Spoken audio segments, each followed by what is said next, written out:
buenas noches con todos. Muchísimas gracias a Audiápolis por la cordial invitación.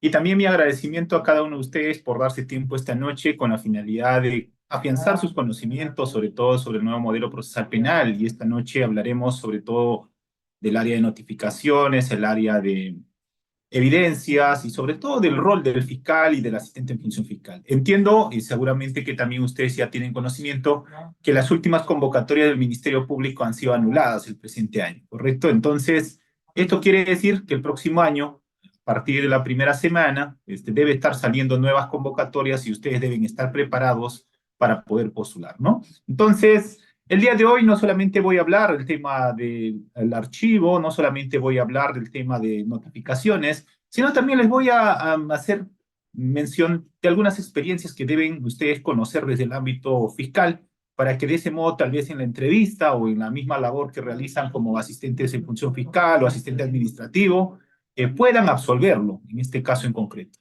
Muy bien, con esa precisión entonces doy inicio a la sesión, ya ustedes saben la metodología.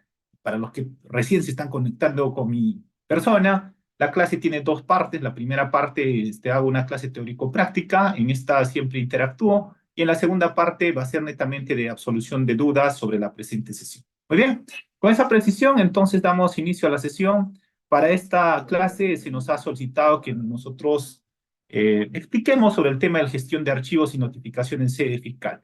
Pero para poder explicar este tema, que viene a ser el tema de gestión de archivos y notificaciones en sede fiscal, lo primero que tenemos que saber es por qué debemos conocer este tema.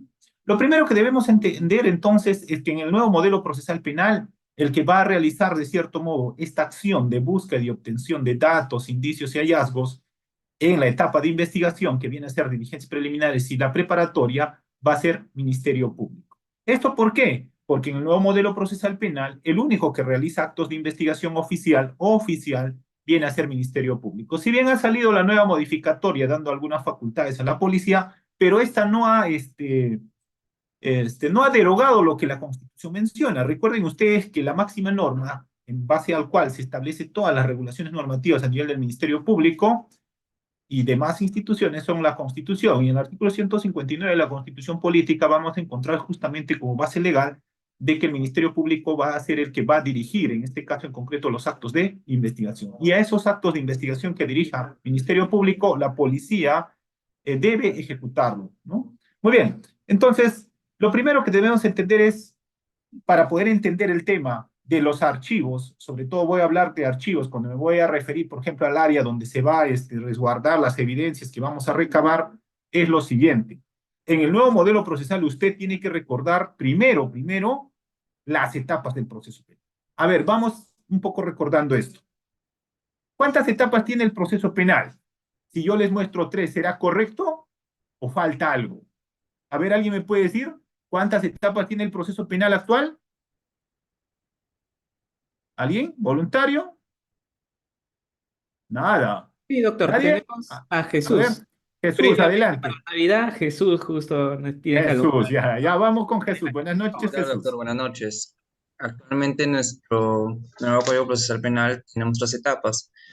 Etapa de ¿Cuántos? investigación preparatoria, tres etapas. En la primera etapa agrega las investigaciones preliminares junto a investigaciones preparatorias, luego la etapa intermedia y juicio oral, y ya más adelante recurso impugnatorio. No, falta uno. Justamente por eso yo puse este gráfico como un distractor. Son cuatro etapas, estimados amigos. A ver, ¿quién me dice cuál falta? Aquí lo voy a adicionar. Cuidado, cuidado que en la entrevista, imagínate que yo te entreviste y te diga, a ver, ¿cuántas etapas tiene el proceso penal? A ver, alguien, voluntarios, a ver, ¿qué etapa es esto? Etapa de... Reader, no te escucho. ¿Estás creo que hablando? No, doctor, no, disculpe. Etapa de Estamos haciendo mención la ejecución. ejecución, pues, chicos. A ver, entonces, todos hablan de las tres etapas. Sí, lo más trascendentales son las tres etapas, pero existe una cuarta etapa que viene a ser la etapa de ejecución. Cuando se produzca la sentencia, esta etapa de ejecución se activa, donde el que va a controlar que se cumpla la ejecución de la sentencia puede ser una de prestación de servicio a la comunidad, una por ejemplo, suspendida, o en todo caso una pena privativa de libertad efectiva. ¿Quién va a ser? ¿Quién va a controlar? ¿Quién va a controlar ese tipo de penas? En este caso en concreto, ¿bajo la dirección de quién está esa obligación? Del fiscal. Del fiscal. Cuando el juez sentencia, imagínate prestación de servicio a la comunidad, ¿quién tiene que hacer cumplir? El fiscal tiene que hacer cumplir, tiene que, en este caso en concreto, el fiscal tiene que estar verificando a través de las autoridades competentes, por ejemplo, el INPE, las municipalidades, entre otros, que se cumpla ese tipo de pena. Si está en una pena, por ejemplo, privativa de libertad suspendida a cierto arreglo de conductas, ¿quién tiene que verificar si se está cumpliendo o no? Es el fiscal, ¿correcto? Entonces, el fiscal en el nuevo modelo procesal penal también en la etapa de ejecución tiene un rol trascendental, ¿correcto? No se olviden, entonces ese cuadrito que he puesto de 3 etapas es un distractor, claro, pues, pero acá ustedes están en una sesión justamente para aprender o recordar, sobre todo, creo que no aprender, sino recordar que existe una cuarta etapa que se llama etapa de ejecución. Y en esta cuarta etapa de ejecución, el que interviene es el fiscal, interviene el juez de investigación preparatoria, ¿correcto? Muy bien. Entonces, para eso, en este caso en concreto, vamos a tener que también explicar el día de hoy. El día de hoy hablamos entonces sobre el tema de los archivos y notificaciones, pero lo primero que tenemos que entender es, oiga, ¿y de qué voy a notificar? ¿Qué voy a notificar? A ver, ¿alguien me puede decir qué voy a notificar? ¿A quién voy a notificar? ¿Para qué voy a notificar? Voy a notificar una disposición, voy a notificar una providencia, puedo notificar un requerimiento, ¿correcto? ¿Para qué? Disposiciones para actos de investigación, providencias para actos de impulso procesal, requerimientos sobre todo para pedir al juez, en este caso en concreto, una determinada medida, que puede ser prisión preventiva, medida de carácter real, por ejemplo, un embargo, u otro tipo de medidas que puedan asegurar la permanencia de una determinada persona, como por ejemplo impedimento de salida o restricción de derechos, entre otros. Muy bien, entonces, en el nuevo modelo procesal penal, cuando vamos a hablar de notificaciones sobre todo, voy a notificar sobre todo disposiciones, providencias y requerimientos. Los requerimientos muy poco, porque esto se va a notificar sobre todo por medio del órgano jurisdiccional. Ahora, vamos chicos, creo que este año estuvimos en varias clases y quisiera saber si se entendió o no, por ejemplo, esto. En etapa de investigación, entonces, ¿qué recaba Ministerio Público? ¿Qué recaba en etapa de investigación? ¿Qué recabamos nosotros en etapa de investigación? Si mañana nosotros litigamos, ¿qué vamos a recabar como Ministerio Público en etapa de investigación? A ver, ¿alguien? ¿Qué recabamos en etapa de investigación? ¿Alguien me dice? ¿Qué recabamos en etapa de investigación? Elemento de convicción, información, así es, indicios, ¿ya? Aquí lo que tenemos que tener claro como Ministerio Público es que yo recabo datos. A ver, creo que el color no me ayuda. Datos, indicios, hallazgos. ¿Correcto? ¿Y qué viene a hacer en conjunto esto? Creo que el gráfico está al revés. Creo que aquí debo poner esta y aquí debo poner, en mi opinión. ¿Qué viene a hacer esta en conjunto? ¿Alguien me dice qué viene a hacer en conjunto esto? ¿Qué viene a hacer? Viene a ser los famosos elementos de convicción. ¿Correcto? Entonces, cuando usted está en Ministerio Público, ¿qué va a recabar? Datos, indicios y hallazgos. Estos son los famosos elementos de convicción. Elementos de convicción. Y estos elementos de convicción, para recabar, ¿con qué lo vamos a, cómo vamos a obtener? ¿Cómo vamos a obtener estos datos, indicios y hallazgos en la etapa de investigación? Vamos a obtener justamente con actos de investigación, ¿correcto? Con actos de investigación. Estos actos de investigación, entonces, se van a expedir ¿con qué? Se van a expedir con una disposición o bien con una providencia fiscal. Con actos de investigación, estos actos de investigación ustedes saben que puede existir de dos formas, ¿cierto? Actos de investigación con, a ver, ¿alguien me dice? Actos de investigación. Si yo quiero ingresar a la casa de Reader, ¿puedo ingresar? ¿O no? A ver, dígame, ¿puedo ingresar a la casa de Reader o no? Se me ocurre hoy día en la noche asaltar su pavo. Que está ya congeladito, está bien amarinado para mañana. ¿Yo puedo ingresar a la casa de Reader y llevarme su pavo? No, ¿cierto? ¿Para eso qué necesito? para ingresar a la casa de Reader y llevarme el pavo, ¿qué necesito? Autorización judicial, pues, ¿correcto? Entonces, Ministerio Público, para recabar esos datos, indicios, hallazgos, hace actos de investigación con autorización judicial y realiza actos de investigación sin autorización judicial, ¿correcto? Aquí voy a explicar algo rápido este tema. Sin autorización judicial. En este caso, cuando vamos a nosotros requerir una autorización judicial, va a ser cuando vamos a afectar derechos fundamentales. Como por ejemplo, en este caso en concreto, inviolabilidad de domicilio. Entonces, en este caso en concreto, cuando se afecte derechos fundamentales, voy a requerir autorización judicial. En este caso, no. En el segundo, no es necesario. ¿Correcto? Aquí, ¿quién va a participar? Directamente participa el fiscal. Pero siempre bajo este principio de legalidad. ¿Correcto? Listo. ¿Y estos actos de investigación con qué se van a materializar? ¿Cómo lo voy a materializar? Esos actos de investigación voy a materializarlos justamente con disposiciones.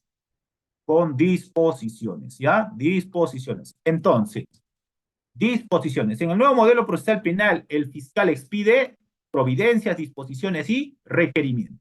Por ejemplo, pues, yo voy a disponer un ejemplo. Dispongo un acto de investigación. Alguien me dice un acto de investigación, por ejemplo, respecto al pago que tiene Reader en su casa.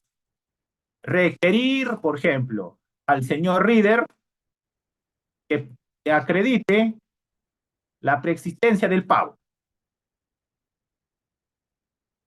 Del pago que que ha sido materia de hurto. Imagínate que al pavo de Reader se le han hurtado, ha desaparecido ya, y ese pavo era de oro, ¿ah? Un pavo no animalito, sino un pavo como trofeo, ¿ya? Y Reader ha denunciado un hurto, un hurto agravado. ¿Yo con qué voy a disponer ello? Voy a disponer con un documento que se llama disposición que Reader acredite la preexistencia, por ejemplo, de su pavo de oro, ¿correcto? Ahora, y esto tiene que tener, ¿qué? Tiene que tener una correlación con una norma, ¿cierto? No es porque a mí se me ocurre. En este tipo de delitos, ¿cuál es la norma que voy a utilizar? A ver, ¿alguien puede darle lectura a esto al 201 del Código Procesal Penal? A ver, ¿tenemos el código parchado, Reader, por ahí? Creo que en Año Viejo hay que quemar todo el código, ¿no? Sí, El próximo doctor. año vemos, ya el próximo año vemos otro. Ese lote tiene que cambiarse ya. Ya tiene que quemarse ese código viejo, ¿cierto? A ver, alguien me ayuda con esta norma, artículo 201. O sea, si Reader me dice, han hurtado mi pavo de oro que tenía como trofeo en mi casa, yo como fiscal voy a expedir una disposición. Esa disposición, entre otros, va a decir, requerir al señor Reader que acredite la preexistencia del bien, ¿no? Del bien, del bien. Del bien que ha sido materia de hurto. ¿Cuál es la base legal para eso? Aquí está, pues. A ver, ¿alguien me puede dar ayuda de la lectura del artículo 201? Doctora Jacqueline, buenas noches. No le escucho, doctora. Sí, doctora Yekeli, ¿puede activar su audio, por favor? Ya, buenas noches, doctor. ¿Cómo está? El 201, el artículo 201 nos dice la preexistencia y valorización. Ya, El ¿qué número dice? 1 nos Ajá. dice, en, en los delitos contra el patrimonio deberá acreditarse la preexistencia de la cosa materia del delito con cualquier medio de prueba idóneo. Ese Correcto. Ya, correcto. Entonces, mira, esto justamente vamos a enfocarlo a la clase del día de hoy.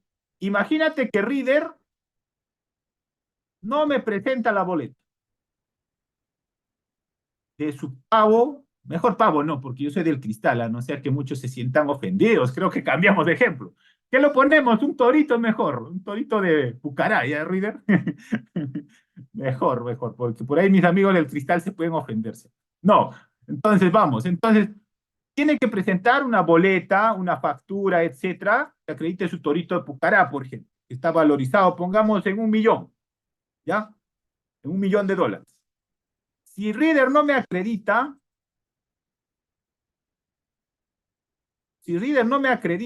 yo lo puedo archivar, ¿correcto?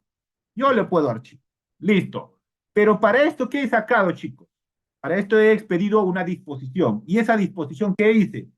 Tuvo que haberse notificado a Reader válidamente. Eso es lo que vamos a hablar el día de hoy. ¿Cómo se puede notificar, por ejemplo, esta disposición? A través de cédula, a través de edicto, a través de redes sociales. Hoy vamos a aprender, por ejemplo, si la notificación por redes sociales, como por ejemplo el WhatsApp, es válido o no. ¿Y cuál es la condicionante para que sea válido? Muy bien. Primer supuesto, entonces estamos poniendo. Imagínate que sacamos una disposición porque Reader dijo, oiga, ¿sabes qué? Mi torito de Pucará, que estaba valorizado en $1.000.000, ha sido materia de hurto el día 23 de diciembre y ha puesto una denuncia contra los que resultan responsables. Y nosotros hemos hecho la calificación de la denuncia, hemos acogido como investigación para ese caso, sacamos una disposición y le estamos requiriendo a Reader que acredite la preexistencia. ¿Con qué lo voy a notificar? Con una cédula de notificación, ¿correcto? Entonces, primer supuesto para todos los que están en esta clase. Vamos a poner de que Reader, primer supuesto, no acreditó la boleta, la factura, el bien con el cual habría adquirido su torito de Pucará. Segundo, pongamos que en este caso en concreto, en un determinado supuesto, en el edificio que vive Reader, buena hora, había videocámara. Y esa videocámara nos ha permitido identificar a una persona. Y a esta persona, luego de los actos de investigación, dentro de las 24 horas, la policía pues súper dotada, ¿no? Como en otros países, pongamos una policía interconectada, detiene, pónganse un nombre, a ver, Pedro de los Palotes, pongamos, ya, Pedro de los Palotes. Entonces a Pedro de los Palotes lo detiene la policía, Pedro de los Palotes, y le encuentra una pistola. ¿Ya? Una pistola. Y además a este Pedro del Palote se le encuentra el torito de Pucará. ¿Ya? El torito de Pucará. Ahora, esta pistola, pregunta, ¿yo lo puedo tener en mi despacho?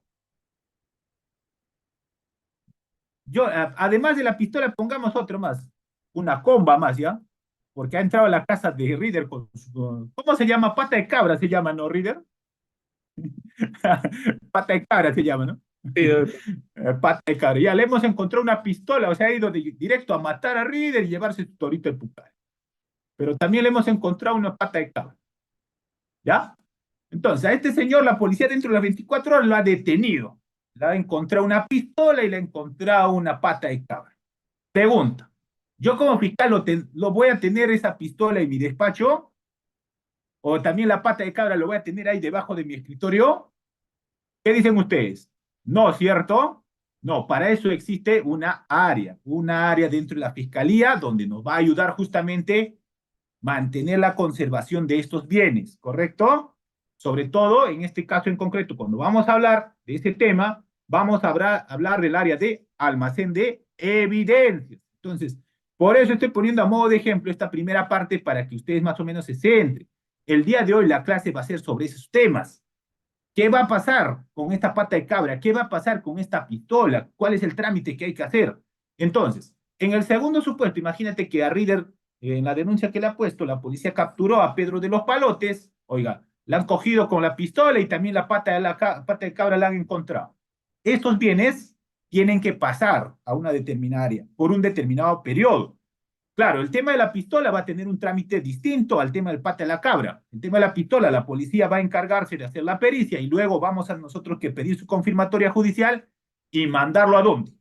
Vamos a mandarlo a la SUCAME, ¿correcto? Porque su internamiento definitivo tiene que ser en la SUCAME. Pero con el tema de la pata de cabra, ¿qué vamos a hacer? ¿Dónde se va a quedar? ¿Se va a quedar en el despacho? ¿O dónde se va a quedar?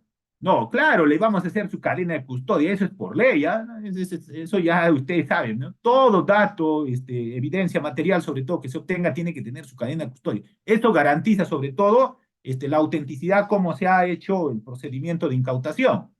Entonces, en este caso en concreto, la pata de cabra, por ejemplo, una evidencia material tendrá que pasar a una determinada área de custodia de evidencias del Ministerio Público. ¿Correcto? Muy bien. Ahora, Entonces, en este tipo de casos que vamos a hablar el día de hoy, sobre todo el área de custodia y notificación, quiero que sepan lo siguiente. ¿Inicia con qué? Inicia normalmente con un acto de investigación. Fiscalía realiza un acto de investigación ¿para qué? Para coger datos, indicios, hallazgos. Esos datos, indicios, hallazgos, en etapa de investigación, el fiscal tiene que evaluar su utilidad, pertinencia y conducencia. Y también tiene que evaluar su conservación, ¿correcto? En este caso en concreto, por ejemplo, el tema de la pistola tendrá que pasar con una confirmatoria judicial y luego enviarlo a su CAME, que el fiscal no lo puede tener en su despacho. Pero la pata de cabra, en este caso no lo voy a mandar a la SUCAME. En este caso en concreto tendré que mandar al almacén, en este caso en concreto de evidencias del Ministerio Público. Muy bien. Ahora, otro punto importantísimo que hay que tener en cuenta en este nuevo modelo procesal penal, justamente en este tema, es que no en todos los delitos vamos a encontrar evidencias que vamos a enviar al área correspondiente. Claro, si nosotros trabajamos, por ejemplo, en una fiscalía común, como en mi despacho, que viene a ser una fiscalía que investiga delitos comunes, es muy probable que encontremos cierto tipo de bienes que van a ir en mayor cantidad al área de custodia de evidencias. Si encontramos, por ejemplo, un martillo, un machete, tal vez mandemos. Pero si encuentro solamente, por ejemplo, papeles o algo, celulares, entre otros, ¿será necesario también enviarlo a la área de evidencias? En mi opinión personal, no. En este caso vamos a tener que hacer las pericias correspondientes, sobre todo en Lima, y una vez que regrese, veremos en este caso en concreto si corresponde o no enviar, por ejemplo, a esa área de evidencias cuando vamos a pasar a las siguientes etapas de investigación.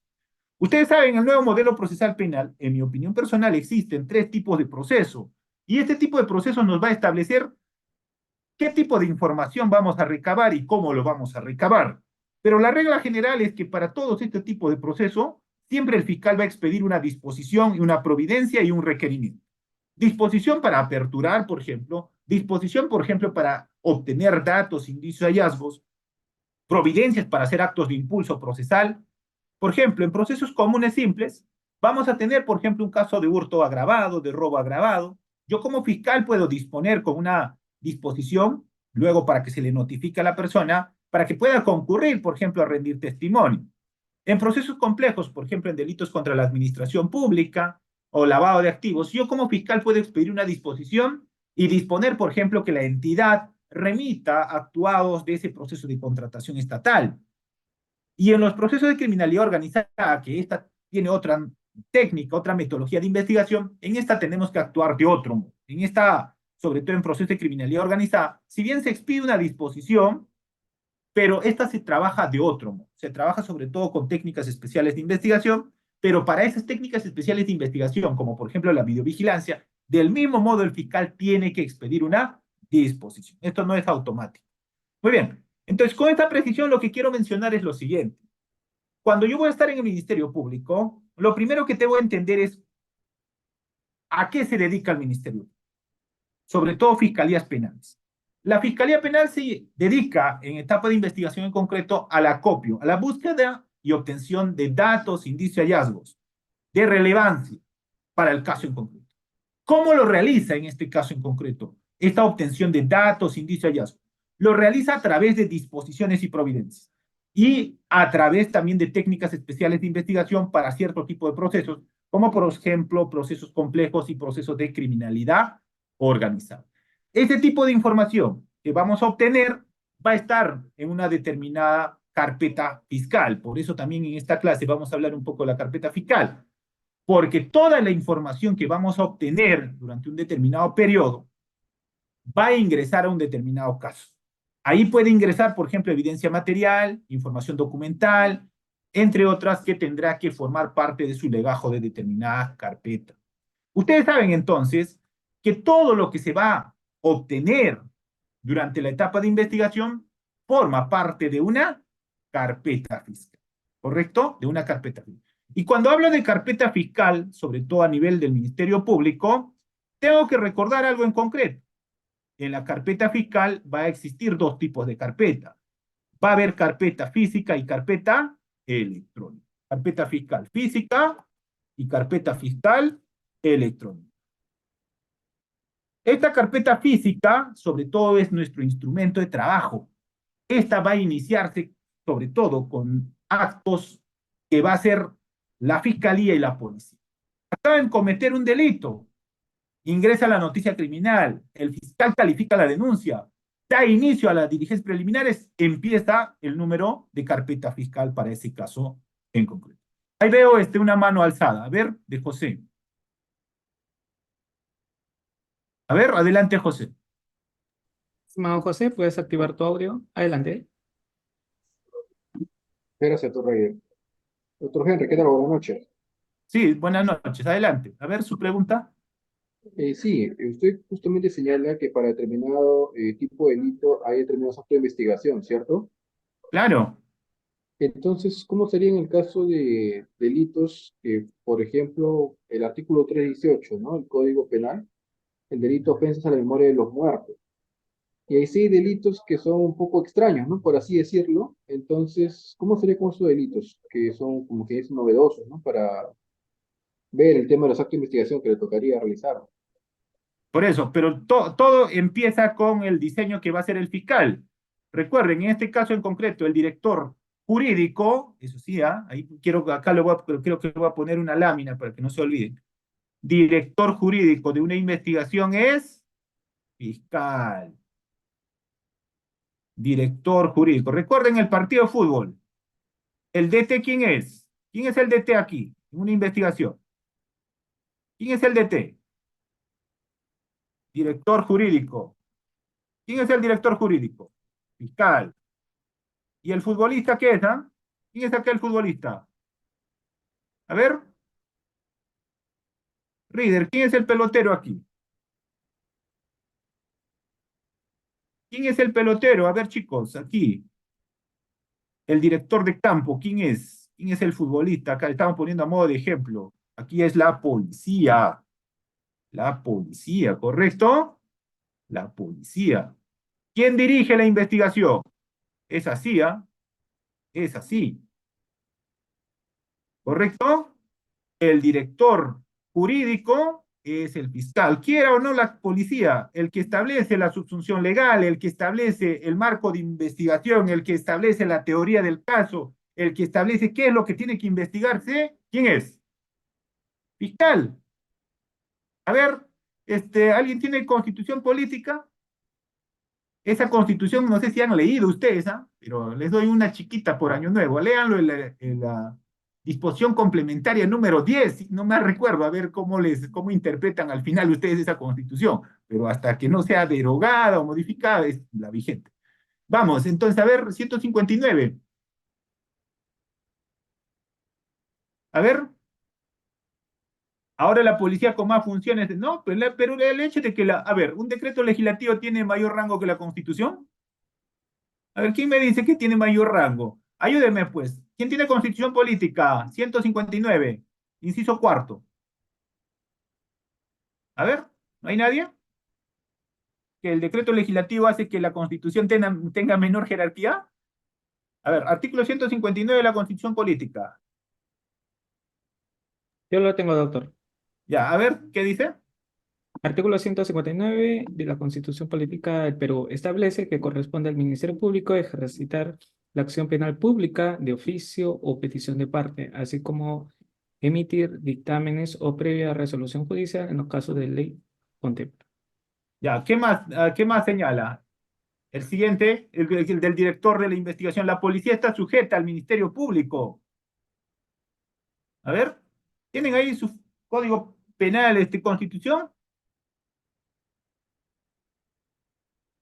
Ya, revísenlo bien. Lo que quiero mencionar es lo siguiente, chicos, o amigos. En este caso en concreto, a ver, esta no, ¿dónde está? ¿Dónde está la lámina? En este caso en concreto, el decreto legislativo que ha sacado el gobierno, parchando todo el código, es decir, código penal, procesal penal, no sé qué hacen. No hay una clara política criminal de legislación en nuestro país, eso es lo cierto. Creo que no existe política criminal. Eso es debido a que no hay buenos asesores. Vamos, entonces aquí lo que quiero señalar es lo siguiente. El decreto legislativo no puede tener mayor peso que la constitución política, el director jurídico, el que establece el diseño de investigación, el que establece A, B, C, actos de investigación tiene que efectuarse en un determinado caso, el que establece si ese A, B, C dato obtenido va a ser utilizado en determinado momento, ¿quién va a ser? Fiscal. El que tiene que ejecutar en campo tiene que ser la policía, justamente por la especialización que tiene la policía para, en este caso en concreto, para hacer actos de investigación de campo, ¿correcto? Entonces, ante una noticia criminal, el director jurídico, no se olviden, fiscal. ¿Qué es lo que tiene que hacer la policía ahora? Simplemente algo fácil, tener contacto directo con el fiscal y así te evitas problemas. Oiga, hay una noticia criminal, llámale al fiscal de turno, comunícale y con eso eximió responsabilidad. Si yo no lo hago y realizo acto de investigación, puedo ser pasible no solamente de una sanción administrativa, sino también de una sanción penal. ¿Correcto? ¿No sería usurpar una función? ¿Correcto? Entonces hay que ver esos temas. Ahora, ¿por qué estoy mencionando esto? Porque cuando va a haber un determinado caso, cuando se va a registrar un determinado caso, ya sea en flagrancia delictiva o cuando ingrese por mesa de partes, va a generarse una carpeta fiscal. Esta carpeta fiscal va a contener toda la información, ¿ya? Para aquellos que no me entienden, la carpeta fiscal va a ser como un expediente donde va a estar toda la información que se va a recabar de un determinado caso. Pero en la carpeta fiscal yo no lo voy a poner pues el cuchillo, yo no le voy a poner el, el, el objeto contundente utilizado, no, eso tiene que estar en otra área. Pero para mandarlo a otra área, tiene que existir una disposición, ¿correcto? Ahora, esta carpeta fiscal en el Ministerio Público es nuestro instrumento de trabajo. Por eso ustedes tienen que cuidar a la carpeta como si fuera su diario, ¿correcto? Así como usted anota su diario o le manda las cartitas a su amiga, a su amigo, está bien conservado eso su diario, algo así tiene que estar esta carpeta. Bien ordenada, bien foliada, tiene que estar en orden. En el Ministerio Público vamos a tener entonces esta carpeta física, lo que a diario nosotros manejamos. Por eso un asistente, si no me tiene foliado, no me tiene ordenado, yo, ¿cómo voy a trabajar como fiscal? Y la otra es la carpeta electrónica. La carpeta electrónica, ¿qué viene a hacer? Es la información que se suministra ¿a dónde? Es la información que se suministra al sistema de gestión fiscal. Es un software que en la Fiscalía utilizamos para ver nuestras actuaciones procesales y que tenemos que estar viendo, y esto nos ayuda a controlar nuestros plazos, esto nos ayuda también a través de este programa a realizar las notificaciones, entre otros. Ahora, entonces, en la Fiscalía, cuando vamos a tener un determinado caso y vamos a tener una determinada carpeta, esta tiene que tener siempre un orden, ¿ya? Puede ser de acuerdo al tipo de proceso, carpetas que tengan pues 200 folios, 500, 5.000, 10.000 folios, pero siempre tiene que haber un orden. Este orden debemos mantenerlo a través de la foliación que establece la directiva del Ministerio Público. Cada 200 folios debe hacerse un tomo. Segundo, si el caso es complejo, si el caso tiene varios investigados, el caso ha traído mucha información documental sobre todo, podemos abrir carpetas auxiliares. En esas carpetas auxiliares vamos a poner información importante. Pero para ingresar esta información a la carpeta auxiliar, o sea, para que se ingrese esa información como oficios, informes, declaraciones, peritajes, levantamiento de secretos bancarios, entre otros, también se tiene que expedir en la carpeta principal una disposición ordenando que se aperture una carpeta auxiliar. ¿Correcto? Y la carpeta electrónica simplemente es la información que vamos a tener como respaldo de la carpeta física. En caso se extravíe, se pierda, se queme, a través de la información de la carpeta electrónica se puede reconstruir. Un claro ejemplo, por ejemplo, lo que pasó aquí en La Merced. Hace un mes aproximadamente, aquí en la selva central, en Chachamayo, llovió fuertísimo, ¿ya? Llovió creo que 4 horas, una lluvia pero fuerte. Y el Departamento de Investigación Criminal, que viene a ser la DEPINCRI, se inundó. El agua llegó hasta 1,5 metros. Todas las computadoras que utilizaba el Departamento de Investigación Criminal se malograron. Todos los expedientes que teníamos que nos estaban apoyando en investigación criminal se deterioraron, se perdieron. ¿Y cómo estamos haciendo? Estamos reconstruyendo en mérito a qué? A la información del sistema de gestión fiscal y a la información que se había proporcionado a los abogados, a los litigantes de esos casos. Entonces, ¿para eso sirve qué? El sistema de gestión fiscal. Si ustedes quieran, por ejemplo, véanlo, en este caso busquen búsquenlo en TikTok, DEPINCRI Chanchamay. y van a encontrar que han perdido todo, ¿ya? La policía, este departamento de investigación criminal, que viene a ser la más equipada dentro de la unidad policial, lamentablemente perdió todos sus aparatos electrónicos, información documental, entre otros. Muy bien, entonces para eso sirve la carpeta electrónica. También sirve la carpeta electrónica para, sobre todo, nos dé una alerta, ¿ya? Justamente aquí seguramente hay asistentes y tal vez algunos colegas que me están escuchando. Y la forma como nos controlan en la fiscalía es a través de la producción, ¿ya? Mira, ¿por qué creen que yo estoy ahora en la selva central? Uno, porque estoy todavía, ahorita, me estoy refiriendo a esta fecha, porque estoy en posturno. Y si estoy en posturno, yo no me puedo ausentar, ¿correcto? Si yo me ausento en posturno, cometo un delito, ¿correcto? Imagínate que viene un muerto, quieren hacer necropsia, yo no voy a la necropsia, omisión de funciones. Segundo, la producción, pues, ¿cómo nos califica a nosotros? ¿Cómo nos controla si somos buenos, malos o feos, ¿no? Como dicen, malotes, a través de la producción. Y a lo menos en mi despacho, yo siempre trato de sobrepasar la meta establecida. Supero un 15, 20% de la meta establecida para la producción mensual. Entonces, eso también tiene que darse por resultados. ¿Qué nos ayuda? Este sistema de gestión fiscal. Este sistema te va a ayudar a ver cómo van tus rojos, cuántos acusados tienes, qué procesos inmediatos tienes, entre otras, carga, cantidad de procesos, estados, entre otros. Y además nos sirve para qué? Nos sirve para alimentar información que tenemos en la carpeta física, ¿no? Muy bien.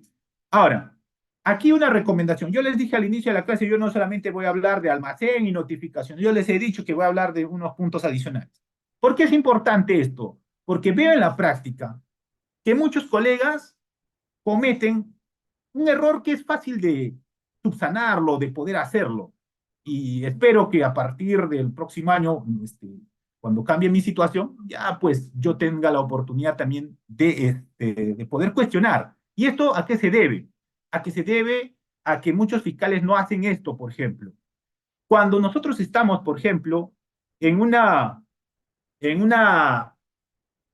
pongamos, en una semana de turno, tenemos que tener primero un registro físico de todos los casos. Esto quiere decir que tenemos que controlar la carga. Segundo, esta información tiene que expedirse rápido, tiene que calificarse rápidamente para que se aperture o se declare liminalmente el archivo o lo que corresponda para dar inicio a los actos de investigación. Muchos casos, ¿qué está pasando?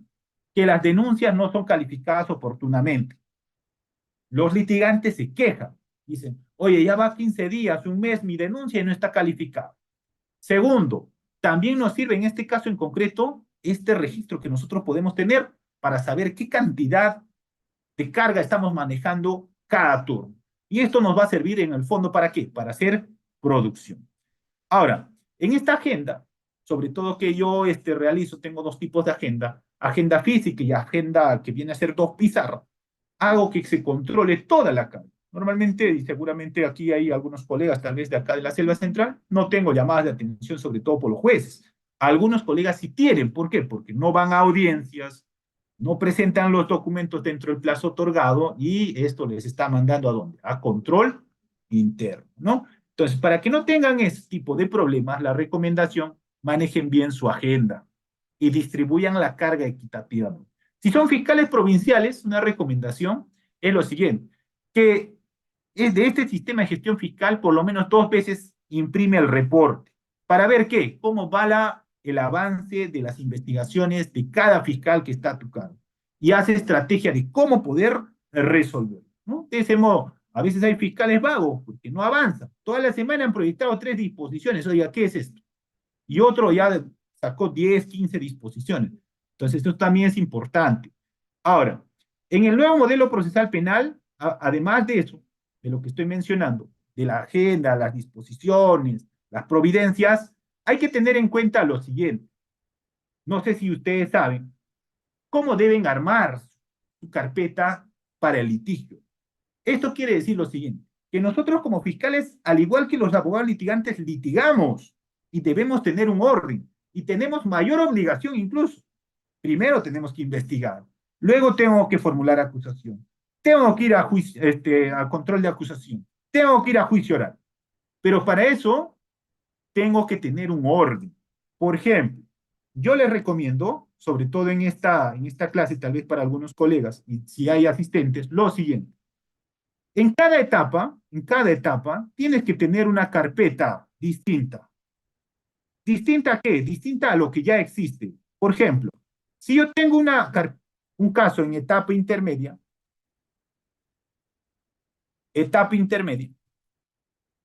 yo debo armar una carpeta de etapa intermedia.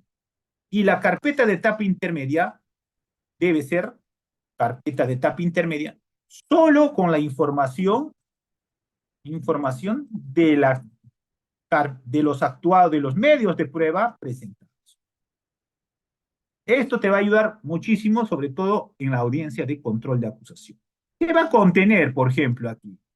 Lo que vas a tener que hacer, y yo le pido a mis asistentes siempre, es lo siguiente. La carpeta de etapa intermedia debe tener la acusación. No, primero debe tener la formalización de investigación preparatoria, la disposición, luego la acusación fiscal, luego debe tener los medios de prueba y debe tener otros. Ahí pones hojas blancas. ¿Por qué es importante esto? Y debe estar ordenadito, ¿eh? O sea, no debe ser en desorden. Porque cuando vas a oralizar tu control de acusación, vas a tener solamente, por ejemplo, de unos 10 tomos, tendrás pues 200 folios, y esos 200 folios será esta carpeta de etapa intermedia, que viene a ser para mí una carpeta de litigio. Y esta carpeta de litigio va a ser fácil manejable, utilizarlo en la audiencia de control de acusación, porque ahí recuerden que se hacen dos tipos de control. Se hace el control formal y luego se hace el control sustancial. Si algún punto específico, por ejemplo, me pide que aclare el juez, yo voy a tener en el acto para resolverlo. En cambio, si tú no eres ordenado, vas a agarrar tus 10 tomos, vas a estar buscando en qué folio está la declaración, en qué tomo está tal documento. Eso no debes hacer. Segundo, aquí lo que te recomiendo, además de crear esta carpeta de etapa intermedia, debes crear la digitalización de esa carpeta. Entonces, ¿qué tenemos en concreto? A lo menos en mi despacho tenemos carpeta física de etapa intermedia que viene a ser una copia del principal, pero solamente lo trascendental, que vamos a ir a audiencia de control de acusación, y la digitalización de esa carpeta. ¿Por qué? Porque hoy en día, en este tipo de audiencias que tenemos, vamos a tener que debatir en forma virtual. El juez me dice, doctor, ¿y en qué folio está? ¿En qué pregunta? Yo le digo, doctora, ¿me puede autorizar compartir pantalla? Sí, doctor. Y lo muestro en ese acto. ¿Correcto? Entonces me da mucha facilidad.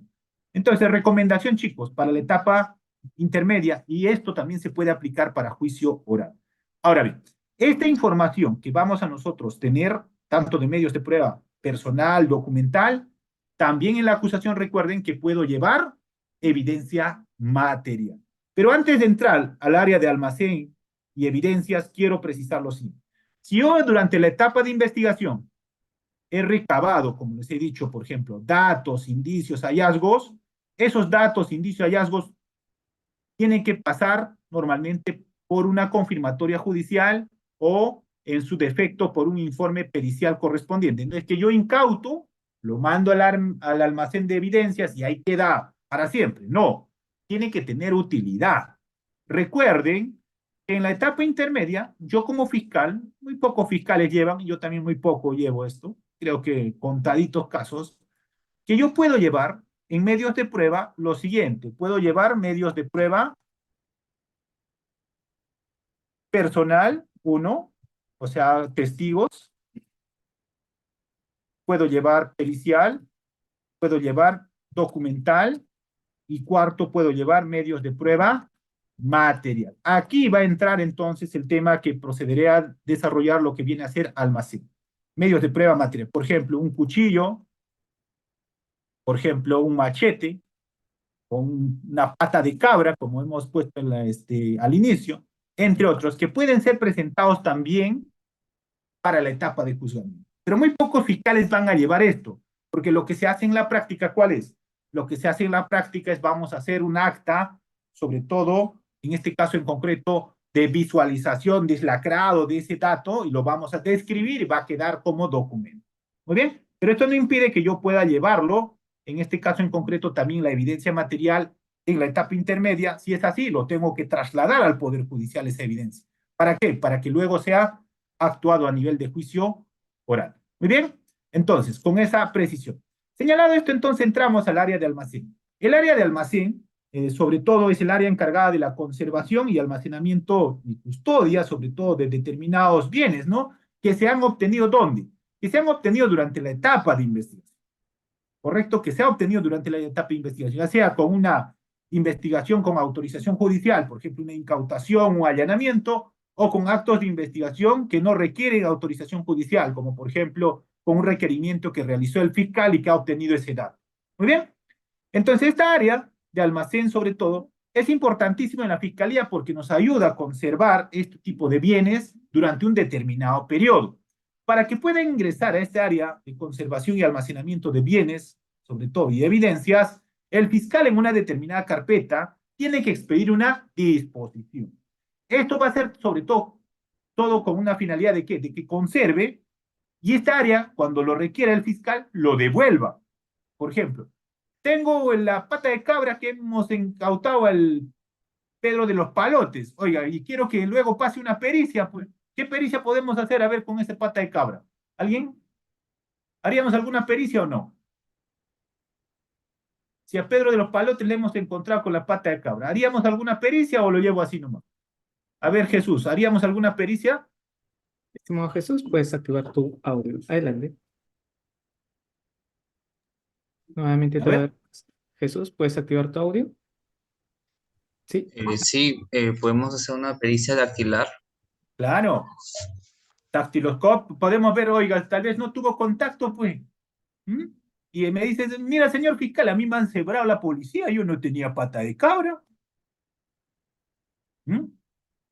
Entonces lo podemos mandar provisionalmente para que esté custodiado con su cadenita de custodia en una determinada bolsa, cajita, lo que sea, almacén, ¿cierto? Yo luego digo, oiga, señor almacenero, devuélvame mi pata de cabra porque ahora voy a ordenar una pericia. ¿Correcto? Lo mando al área de peritajes, hacen la evaluación, devuelven los resultados y luego yo decidiré si en este caso voy a utilizarlo o no como medio de prueba material para el proceso penal. ¿Correcto? Entonces, el área encargada de esta conservación, almacenamiento y custodia de evidencias va a denominarse área de almacén de evidencias en el Ministerio Público. No en todos los distritos fiscales, eso sí quiero poner paréntesis, existe esta área. ¿Por qué? Por un tema presupuestal.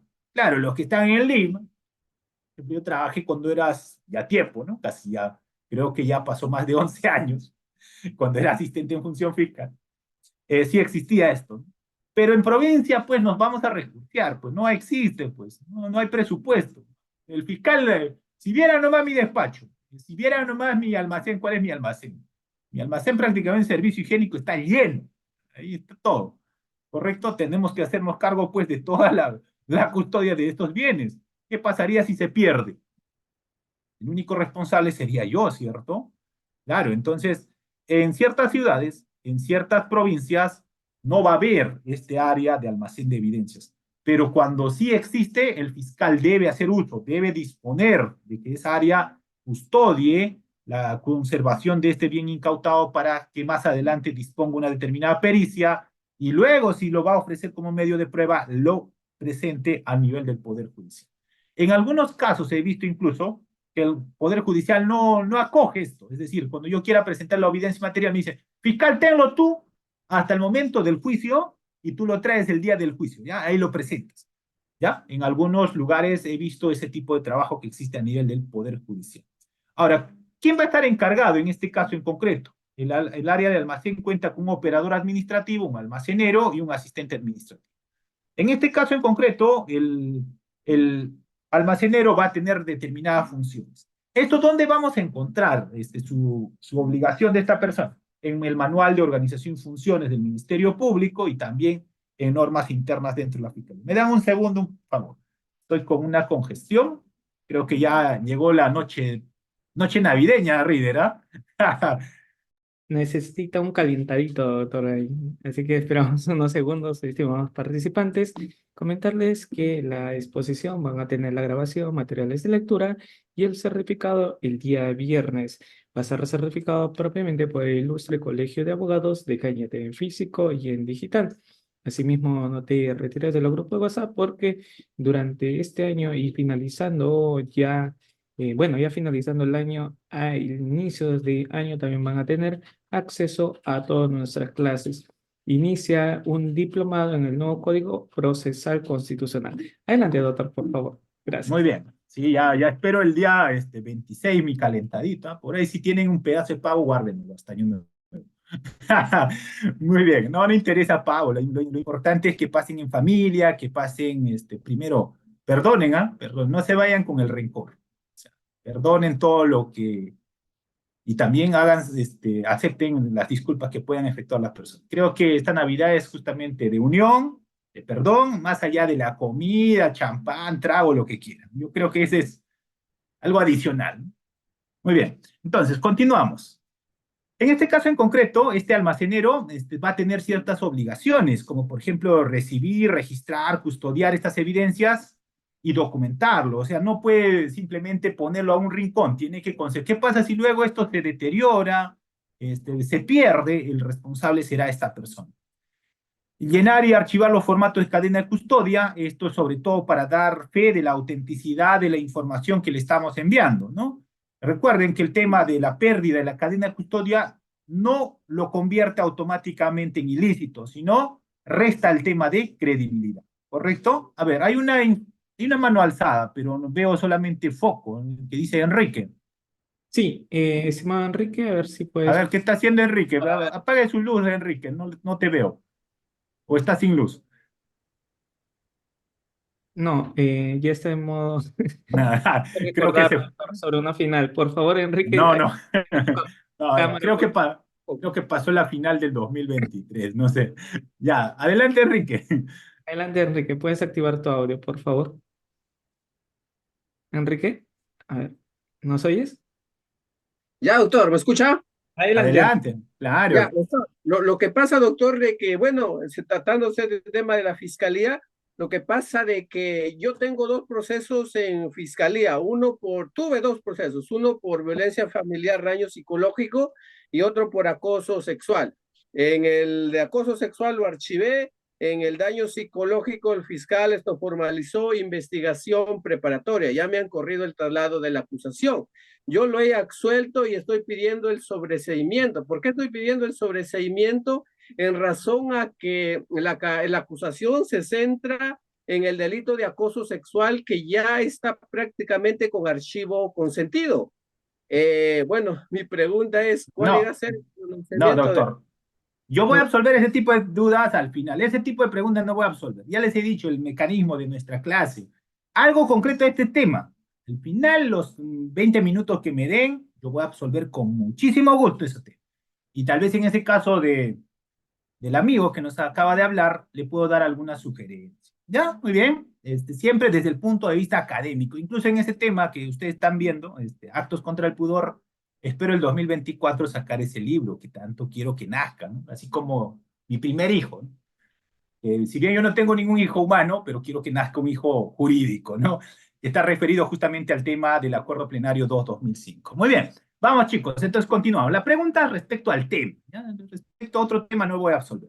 Muy bien, entonces, elaborar y remitir copia de cada formato de cadena de custodia, devolver en este caso en concreto las evidencias cuando el fiscal lo requiera. El fiscal no puede ir simplemente al área de almacén, decir, entregan, tiene que hacerlo a través de un documento. En este caso en concreto, a través de una disposición o una providencia con una determinada finalidad. Hemos internado el área de almacén la información, en este caso en concreto una evidencia, y queremos que se realice pericia, entonces tengo que sacar una disposición requiriendo al almacenero que me haga la entrega para luego disponer el acto que yo considero que se va a efectuar. En este caso también hay que clasificar e inventar las evidencias de los que se recibe para poder establecer su ubicación rápida, ¿no? No tiene que estar en desorden. Justamente el almacenero es el encargado de custodiar estos bienes en una buena condiciones. Doctora Verónica, buenas noches. Doctora Verónica, adelante, por favor, una pregunta referente al tema. Gracias. Buenas noches, ¿qué tal, doctores? Una consulta con respecto a esto de la cadena de custodia. Y se ha visto que ahora los usuarios traen al despacho, por ejemplo, especies, tales como CDs, UCBs, donde ellos, bueno, Ujú, almacenan quizá conversaciones, ¿no? Que ujú. quieren que el fiscal anexe a su carpeta fiscal. En este caso, ¿cómo se reciben Ujú. esas especies, ¿no? Por ejemplo, No, los no, no. UCBs. Primero hay que precisar, no son especies, son documentos. Los audios, los CDs, los videos son documentos, ¿ya? No son especies. Esto se recibe con una cadena de custodia. O sea, el abogado que va a presentar un CD, presenta en su escrito, adjunto CD. El personal de mesa de partes elabora el formato A5, A6 y debe establecer una cadena de custodia. Ese le va a dar, ¿qué? Pongamos como una seguridad de que ese CD presentado no va a ser aperturado hasta el momento que se establezca fecha y hora para su visualización, transcripción, escucha, lo que corresponde. Entonces, esta información no es que yo presento un CD y ya ingresó. No, no, no. Esta se tiene que hacer con su cadena de custodia. Porque yo como fiscal, por ejemplo, imagínate ahora, en la Fiscalía aquí en la Selva Central, todos los equipos de computadora han sido modificados, es decir, nos han renovado. Y las nuevas computadoras, que son las laptops, no tienen para lectura de CD. ¿Creen que yo voy a poder hacer esa diligencia? A ver, dígame, ¿yo voy a poder hacer la visualización del CD si yo no tengo el equipo idóneo? No, ¿cierto? Entonces, ¿qué voy a hacer? Como tiene cadena de custodia, yo voy a ordenar, por ejemplo, que se realice en la policía, señalando fecha y hora. ¿Y con qué remito?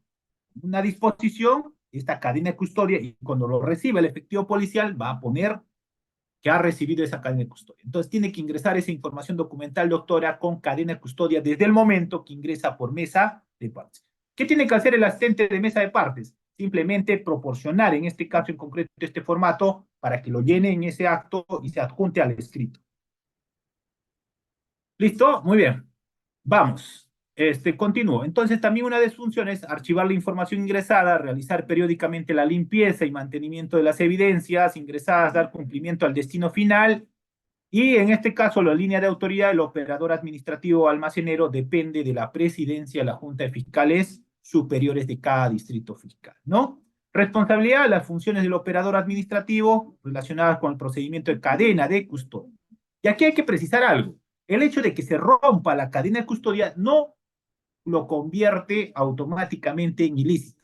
Es decir, no lo convierte de que ese medio de prueba material, pongamos, pueda ser expulsada del proceso. No, lo que pierde es la tener sobre su contenido. Pero para eso los abogados tendrán que cuestionar en su momento. Oiga, en la evidencia tenemos lentes, pero no tiene cadena de custodia o ha sido abierto. Esto no hace automáticamente de que pueda expulsarse del proceso penal. Para eso existen ciertos mecanismos que tendrá que efectuar la defensa si quiere restar credibilidad de ese medio de prueba que tiene esa condición. Muy bien, listo. Ahora sí. Ahora, en este caso en concreto, el asistente administrativo, recibir, rotular, en este caso en concreto, estas evidencias, conservar, preservar, embalarlo, tener con un acta de recepción esa información. No es que ingresas porque lo quieres colocar en esta área de almacén, estas evidencias, ¿no? Sino que esta tiene un procedimiento. Y una vez que ingresa, tiene que ingresar con cadena de custodia y debe salir también con cadena de custodia siempre y cuando lo requiera el fiscal. Muy bien.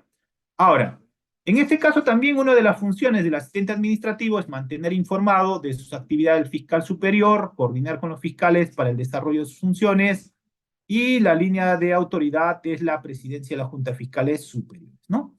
En este caso en concreto, esta viene a ser prácticamente el área de almacén, es decir, un área encargada de ayudarnos con la custodia, conservación de bienes que se va a incautar durante la etapa de investigación, ¿correcto? Y que podemos nosotros utilizar, sobre todo si son objetos de interés para la investigación en esa área. Y de ese modo nuestro despacho no va a estar colmado, lleno, mío, de diversos objetos, ¿no? Lo tenemos así ahora porque no tenemos esta área de almacén, por ejemplo, en la selva central. No tenemos. Entonces, hay que mantenerlo, ¿correcto? También vamos a hablar,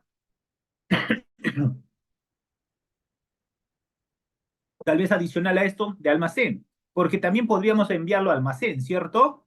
En este caso en concreto, de almacén podríamos enviar, por ejemplo, las carpetas ya culminadas o carpetas archivadas. Lo ideal sería, por ejemplo, que trabajemos nosotros solamente con las carpetas en giro, pero lamentablemente no en todos los distritos fiscales tenemos este área de almacén. ¿Correcto? Entonces, ¿qué tenemos que hacer? Tenemos que agenciarnos, custodiarlos en el despacho, inventariarlo, que estén en buenas condiciones, hasta el momento que se remita, pues, en un determinado momento al archivo central. ¿Correcto? Muy bien. Entonces, hasta aquí alguna pregunta antes de irme al área de archivo. Ahí ya voy a explicar con mayor detalle este punto. ¿Alguien? A ver, Gerson, buenas noches. Estimado Jackson, al igual que los demás participantes, tienen que tener activo su cámara, si no, lamentablemente no se puede dar pase al audio. Puede continuar, doctor. Muy bien. Si no prenden su cámara, no los conozco, ¿no? Así que si quieren conocerme, prendan su cámara. Ya, vamos. Entonces, tenemos otra área, ¿no? Aparte del almacén, tenemos archivo. Y esta área debe ser también del mismo modo utilizado en este caso, por el Ministerio Público Fiscal, para que en esta área de archivo tengamos cierto tipo de información que ya nosotros hemos resuelto. Sobre todo el área de archivo va a ser el encargado de conservar, en este caso en concreto, las carpetas fiscales. Nosotros trabajamos con este instrumento y recomendación, amigos, estas carpetas tienen que estar presentables.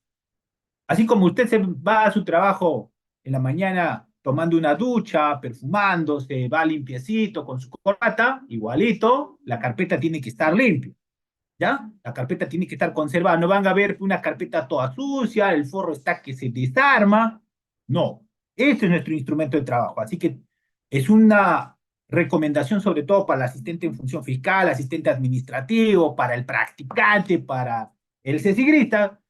La carpeta tiene que ser presentada, ¿correcto? No van a estar una carpeta sucia, desarmada, no, eso es una mala imagen, porque a diario trabajamos con eso, tiene que estar conservada. Entonces, cuando nosotros vamos a resolver un determinado caso, por ejemplo, disponemos del archivo de un caso, lo correcto, el trámite regular es que luego que se declara consentida, ya no hay medio impugnatorio, esta tiene que entrar, esta carpeta, a un determinado lugar donde debe conservarse, ¿correcto? Por un determinado periodo, tal vez puede ser unos 2 años, y después se mandará al archivo, archivo central, y al final al archivo general. Y hay un procedimiento archivístico que tienen que seguir, ¿correcto? Entonces, si alguien quiere, por ejemplo, buscar un caso, oiga, quiero buscar un caso del año 2000, ¿qué voy a hacer? Lo primero podría hacer en este caso en concreto es saber, oye, ¿en qué fiscalía se ventiló este caso? Segundo, cuando se ventiló este caso, ¿en qué finalizó? Ah, se archivó. Y luego que se archivó, ¿dónde lo enviaron? ¿Lo enviaron al archivo o sigue en el despacho fiscal? Y si lo mandaron al archivo, después de haberlo enviado al archivo de ese distrito fiscal, ¿dónde lo enviaron? ¿O está ahí? ¿O ya desapareció? Entonces, los antecedentes de un determinado caso a esta área de archivo deben enviarse una vez que se finaliza, ya sea por archivo, ya sea por sobreseimiento, ya sea por sentencia condenatoria firme, entre otras. ¿Para qué? Para que pueda custodiarse esta información que se ha generado en un determinado periodo. Ahora bien, para enviar en concreto los casos ya finalizados, sobre todo al archivo, del mismo modo el fiscal tiene que expedir una disposición y se hace con un acta. ¿Correcto? Yo no voy a enviar uno por uno, en grupo normalmente vamos a enviar, ¿no? Y esta debe, de cierto modo, ingresarse también a esta área de archivo para su custodia y conservación por personal idóneo que trabaje en esa área, ¿no? En este caso, por ejemplo, en el área de archivo tendrá que tener buenas condiciones de ambiente, porque recuerden que si no tiene buenas condiciones, normalmente las hojas se van a humedecer, van a empezar tal vez a salir hongos, se va a desaparecer las palabras escritas, las letras, la tinta, y al final se desaparece la información. Muy bien. Ahora, en este caso en concreto, el asistente administrativo que trabaja en el área de archivo es el encargado de realizar esa labor. Custodiar, conservar físicamente las carpetas fiscales, realizar un acta, realizar la conservación anaqueles idóneos, remitir la información cuando el fiscal lo requiera. Por ejemplo, si me piden un caso del 2000, no está en mi despacho, yo tendría que cursar un oficio al área de almacén para que me haga la búsqueda y una vez que me identifique me remita, por ejemplo, los actuados de esa carpeta, ¿no? También aquí este personal asistente administrativo depende de la Junta, de la Presidencia, de la Junta de Fiscales Superiores y sobre todo su función es la conservación de los casos ya finalizados, ¿no? Y deben estar establecidos concretamente en un determinado orden, con ciertas medidas de protección. Como vuelvo a mencionar, el ambiente tendrá que estar ventilado, no tendrá que existir humedad, tendrá que tener buenos anaqueles, no va a estar en el piso, en una zona húmeda, entre otros, sino va a perderse la información. Muy bien, ahora, señalado esto del tema de archivo, también hay que precisar lo siguiente: el archivo también cumple esta función de proporcionarlos de información cuando el público lo requiera, ¿no? Por ejemplo, un determinado usuario nos pide actuados, una copia certificada de una disposición, de una declaración, y ya no lo tenemos en despacho. Nosotros, sacando una disposición, podemos requerir que nos devuelva temporalmente esta carpeta para luego de cumplir este servicio que le vamos a hacer de expedir las copias, nuevamente internarlo a esta área. Muy bien, hasta aquí entonces el tema de archivo y pasamos ya con el siguiente, que viene a ser el tema de notificaciones. Tal vez aquí va a ser el tema más dinámico, tal vez controversial, porque actualmente venimos realizando las notificaciones por redes sociales. La pregunta para ustedes es: ¿la notificación por redes sociales tiene regulación actual en el Ministerio Público? A ver qué dicen ustedes. ¿La notificación por redes sociales tiene regulación actual?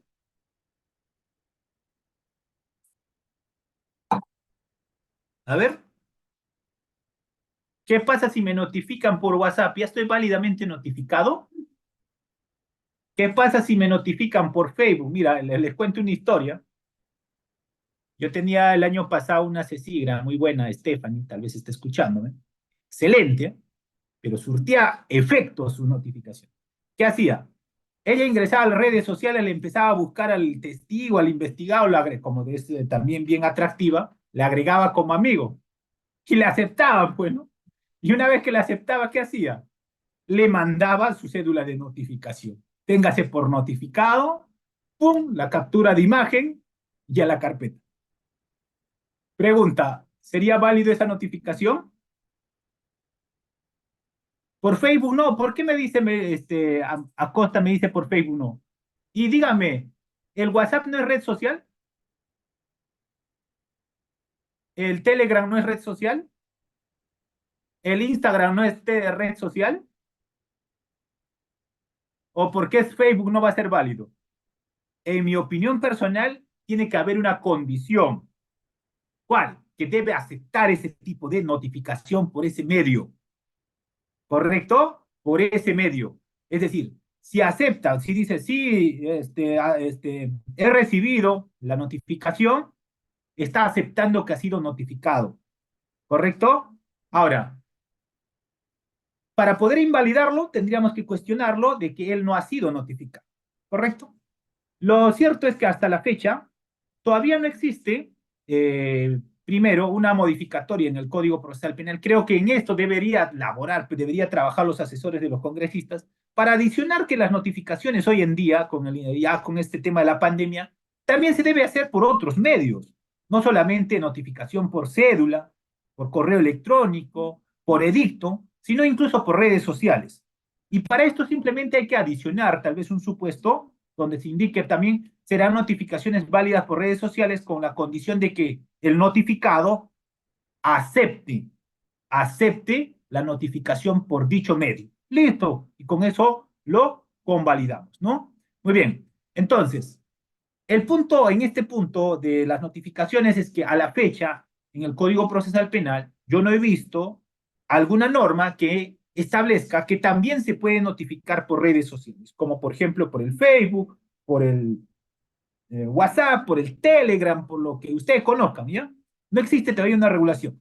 Internamente, tampoco por el Ministerio Público, he visto alguna directiva desde la Fiscalía de la Nación que mencione que debe efectuarse la notificación por redes sociales. Por eso, algunas me dirán, doctor, ¿no es lo mismo Facebook con WhatsApp? Sí, es lo mismo, simplemente es otro tipo de eh, redes sociales, ¿no? En este caso en concreto.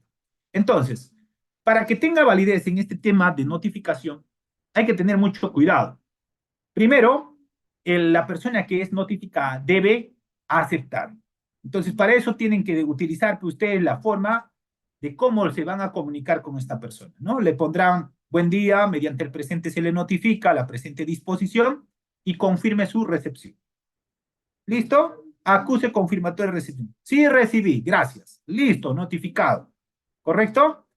Ahora, actualmente entonces, en este tema de la notificación, existe esta resolución de Fiscalía de la Nación que viene a ser el 5476 del año 2014, donde se menciona pues como base legal cómo debe efectuarse la notificación. Pero esta norma, si ustedes ven, ya está desfasada por la misma realidad en la que vivimos. Para mí, personalmente, la notificación más idónea y eficaz, es decir, en tiempo, en distancia, no viene a ser esta clásica notificación por cédula, que debería efectuarse. No. En la gran mayoría de casos que he utilizado la central de notificaciones, que yo le mando la cédula, llega tarde, no le ubica y no surte efecto el acto de investigación que voy a hacer, como por ejemplo la citación que he programado para tal fecha para que rinda testimonio. Entonces, lo que se viene haciendo es utilizar este tema de las redes sociales para poder notificar a las personas que nosotros queremos que concurran, por ejemplo, al despacho fiscal o para darle a conocer, por ejemplo, al investigado determinada disposición o providencia fiscal. Para eso hay una técnica que estamos utilizando y creo que hasta la fecha no he tenido ningún inconveniente con ningún abogado litigante, ni mucho menos con ningún investigado. En el caso en concreto, es que la primera notificación, por ejemplo, para un investigado debe ser por cédula, a su domicilio, en este caso real, que viene a ser de su ficha de reunión.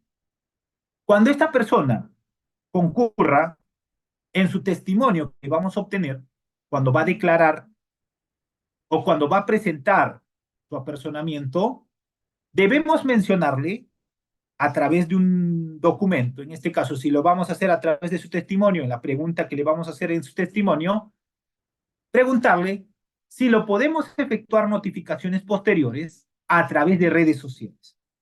Si esta persona acepta de que va a ser notificado por redes sociales, por ejemplo, por WhatsApp, Telegram, Facebook, Twitter, no sé, póngase cualquier red social, entonces existe consentimiento. Y al existir consentimiento, esta no podrá decir, a mí no se me ha notificado correctamente. ¿Correcto? Esta noche estamos hablando sobre todo a nivel del Ministerio Público. Yo no estoy tocando la notificación a nivel del Poder Judicial. Ellos tienen su directiva, ellos trabajan con el Consejo Ejecutivo del Poder Judicial. Yo estoy hablando esta noche netamente a nivel de Fiscalía. Entonces, para que pueda surtir este efecto de la notificación por red social, por ejemplo, por WhatsApp, lo que tienes que hacer como fiscal y como asistente en función fiscal es aprovechar en la declaración que venga este señor ese punto. Cuando concurre este investigado, hay dos puntos que no puede obviarse. Primero, viene a ser sus generales de ley. Este es obligatorio. Segundo, es este punto. Si la notificación se le puede efectuar por redes sociales. El tercero está referido a los hechos y esa puede guardar silencio y se finaliza la diligencia. No hay ningún problema. Entonces, cuando el usuario, como por ejemplo el investigado, da el consentimiento, entonces podemos expedir una autorización en la disposición o providencia fiscal para que se efectúe la notificación por redes sociales, pero con la condición de que debe dejarse constancia en acta. ¿Correcto? Ahora, si no existe esta autorización por parte del investigado sobre todo, para ser notificado por redes sociales, entonces debemos efectuarlo por la forma clásica que viene a ser la cédula de notificación. ¿Correcto? Ahora, para el testigo podemos hacerlo de dos modos. Para el testigo también lo podemos hacer a través de la notificación física, enviándole a su domicilio una cédula. Pero si nosotros obtenemos un número telefónico, hoy en día casi todos tienen número telefónico, casi todos tienen red social, podemos hacer de dos modos. Llamarle a esta persona, dejar una constancia indicándole si nosotros le podemos notificar por redes sociales y si la persona acepta ser notificado por red social, podemos nosotros enviarle la disposición o providencia fija. Y con eso quedará válidamente notificado. Pero si yo no hago este previo, si yo no dejo constancia de un consentimiento y simplemente le envío a la red social, a mi número telefónico X, y dice que está válidamente notificado, no tiene efecto legal válido en mi opinión. ¿Por qué? Porque todavía no existe ninguna regulación, como he mencionado en el Código Procesal Penal, tampoco dentro del Ministerio Público no existe ninguna directiva que establezca la notificación por redes sociales. Entonces, para evitarnos este tipo de problemas, sobre todo, debemos utilizar ese medio, el consentimiento previo para realizar el acto de notificación por redes sociales. Lo que sí está regulado es la notificación por correo electrónico, la notificación por edicto, por facsimil y otros, pero ¿quién utiliza hoy en día eso? Nadie. O díganme ustedes que notifican a través de correos electrónicos. Primero, ¿cómo obtiene su correo electrónico? ¿Cómo obtiene un correo electrónico de un testigo? ¿Cómo obtiene el correo electrónico de un investigado? Cuando venga a declarar, pues, ¿cierto? Puede ser. Pero ¿cuál es más eficiente? A lo menos en este tiempo que se ha visto. Más eficiente en este tiempo es la notificación por redes sociales. En el acto te llega la notificación. En el acto ingresa la información y en el acto puedes enterarte qué quiere o qué está notificándome, qué documento tiene, en el caso en concreto, la notificación, ¿correcto? Entonces esto trae, de cierto modo, ahorro de tiempo, eficacia del acto procesal que voy a hacer. Yo no utilizo mucho central de notificaciones, porque no llega a ser eficaz la notificación. Lo dejan bajo puerta, nunca se enteró el señor, nunca vino. Y los plazos siguen corriendo, ¿no? Entonces, para ustedes, en este caso en concreto, incluso los abogados, díganme, ¿a ustedes cómo les gustaría que le notifiquen? ¿Por red social o les gustaría que le notifiquen por cédula a su despacho? A ver, ¿qué dicen ustedes? ¿Por dónde quiere enterarse usted más rápido?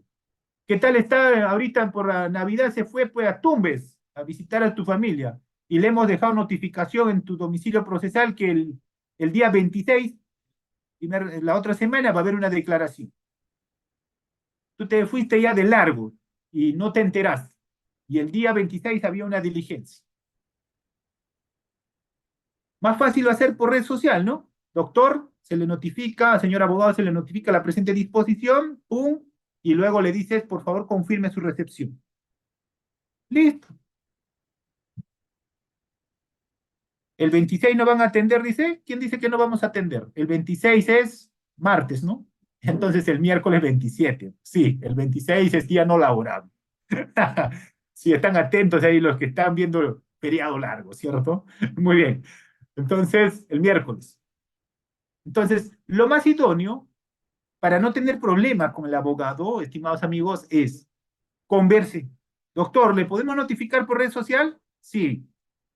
Mándele un pequeño escrito, pero díganos, recibí conforme. Ok, lo que sea. Y eso imprímelo, ponlo como parte de los actos de notificación que has realizado.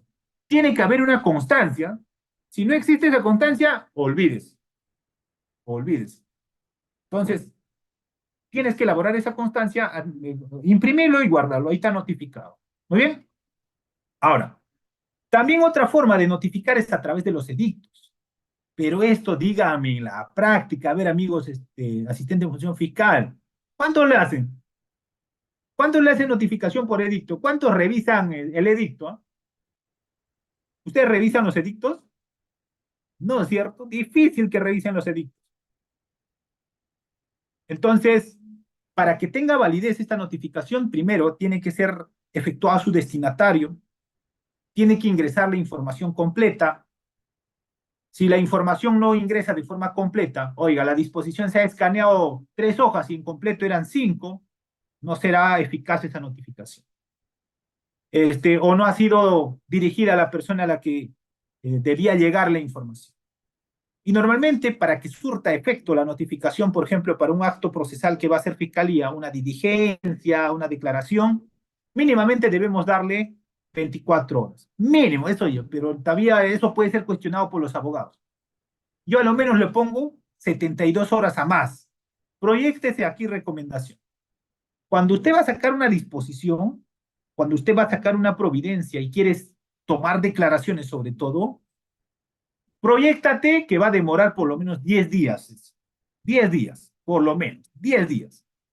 No lo hagas de un jueves para un lunes, no va a llegar, a menos que sea por red social y el abogado acepte venir el día lunes.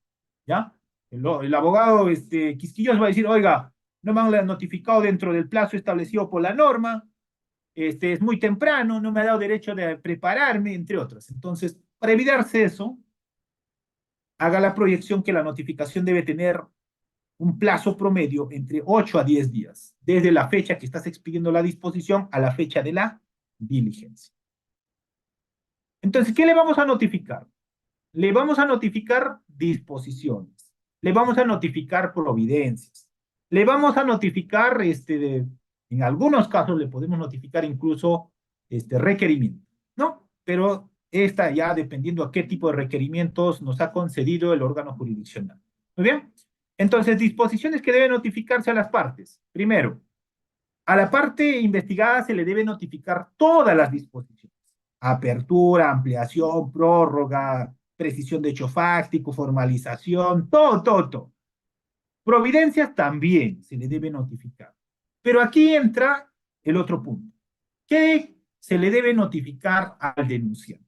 Al denunciante, que no siempre es el agraviado, se le debe notificar la disposición de inicio y la disposición de archivo. Al denunciante. Al agraviado, doctor. Al agraviado del mismo modo. Disposición de inicio y disposición de finalización. Yo no tengo la obligación de notificar al agraviado todas las disposiciones, todas las providencias, ¿correcto? No existe una normatividad que regule que el agraviado debe ser notificado con todas las disposiciones, con todas las providencias de un determinado caso. El que sí debe tener conocimiento es el investigado.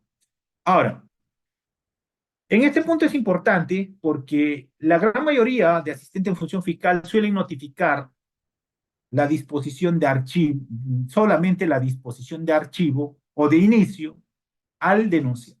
Y luego no se le notifica la disposición de archivo y esto conlleva ¿qué? A una nulidad y luego pasa esto a una impugnación a través de un recurso de queja y la superior normalmente lo declara. Muy bien, entonces para evitarse eso hay que tener mucho cuidado qué tipo de información vamos a notificar. A las terceras personas, conforme al 324, ¿hay alguien que tiene Código Procesal Penal? 324, a ver, ayúdeme si estoy correcto. Reader, ¿tienes código por ahí? Sí, doctor, dígame qué artículo. 324, 324, Código Procesal. Procesal Penal. Está el viejo código ya, el súper parchado. El primer párrafo de ella.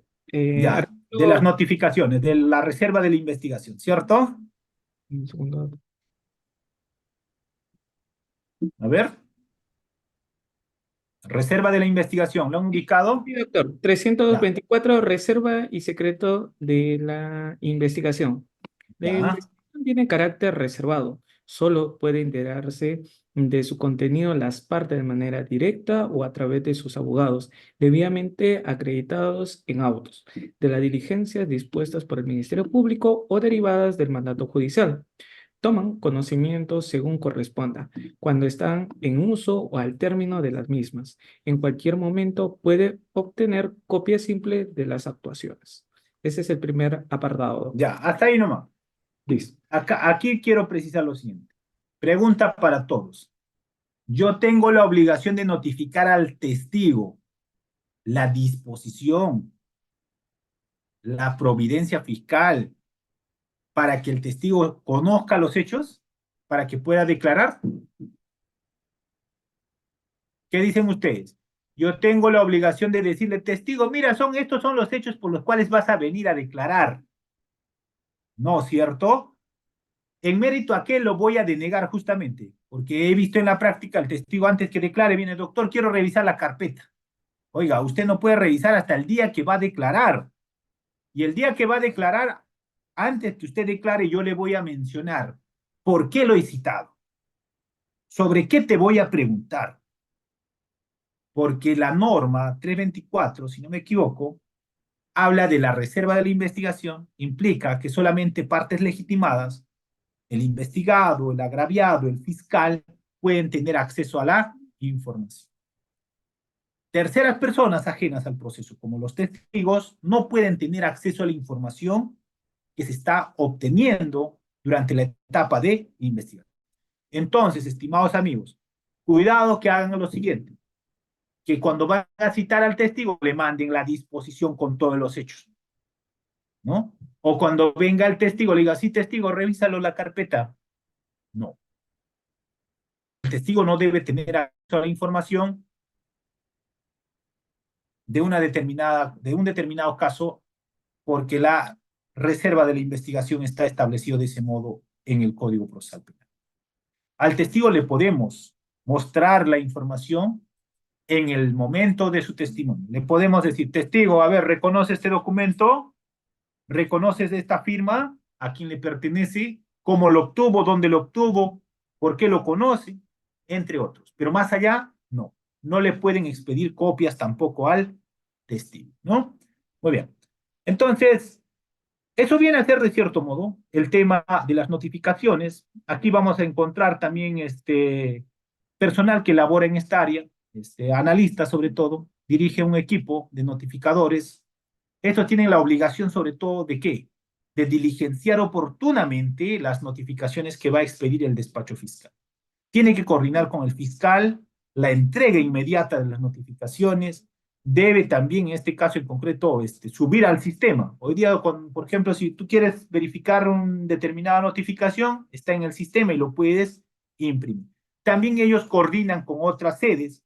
Por ejemplo, ¿no? Yo quiero notificar a Lima, a tipo exhorto lo hacen por su sistema y los de Lima notifican a esa persona, ¿no? También deben informar a la presidencia de sus actividades que realizan y sobre todo creo que lo más importante es que este personal de notificaciones coadyuve de que las diligencias programadas por la Fiscalía se materialicen en la fecha.